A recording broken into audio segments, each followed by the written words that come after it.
BLM Kerala, Tamil Nadu and Pondicherry.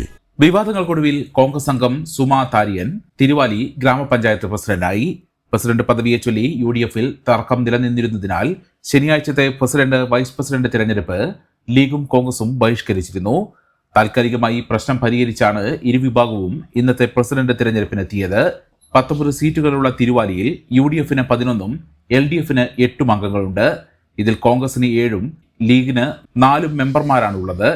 തിരുവാലിയിൽ ഒരു തവണ മാത്രമാണ് മുൻപ് UDF അധികാരത്തിൽ വന്നിട്ടുള്ളത്. അന്ന് കോൺഗ്രസ് അംഗങ്ങളായിരുന്നു 5 വർഷവും പ്രസിഡന്റ് കസേരയിൽ ഇരുന്നത്. ഇത്തവണയും അത് തുടരണമെന്നാണ് കോൺഗ്രസിന്റെ വാദം.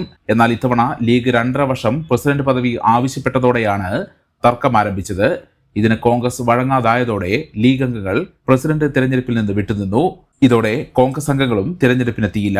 ഇടതംഗങ്ങളെല്ലാം എത്തിയിരുന്നെങ്കിലും ക്വാറം തികയാതായതോടെ പ്രസിഡന്റ് തിരഞ്ഞെടുപ്പ് ഇന്നത്തേക്ക് മാറ്റുകയായിരുന്നു. നിലവിൽ കോൺഗ്രസ് അംഗം പ്രസിഡന്റും ലീഗ് അംഗം വൈസ് പ്രസിഡന്റുമായി തുടരും.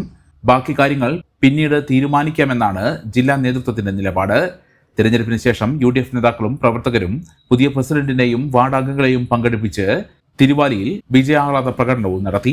Block Congress president TP Gopalakrishnan, Congress മണ്ഡലം president VA Ibnu Khadeer, Muslim League panchayat president K Muhammad Najeeb, secretary Azeez Haji തുടങ്ങിയവർ പ്രകടനത്തിന് നേതൃത്വം നൽകി. The Kottakkal Cooperative Urban Bank Limited, Head Office, Kottakkal. Phone 0483 274 2246. മെമ്പർമാരുടെ നിക്ഷേപങ്ങൾക്ക് ഉയർന്ന ലാഭവിഹിതം നൽകുന്ന കേന്ദ്ര സർക്കാർ സഹകരണ സ്ഥാപനം Bharat Lajna multi state housing cooperative society limited, Parappur road, Kottakkal.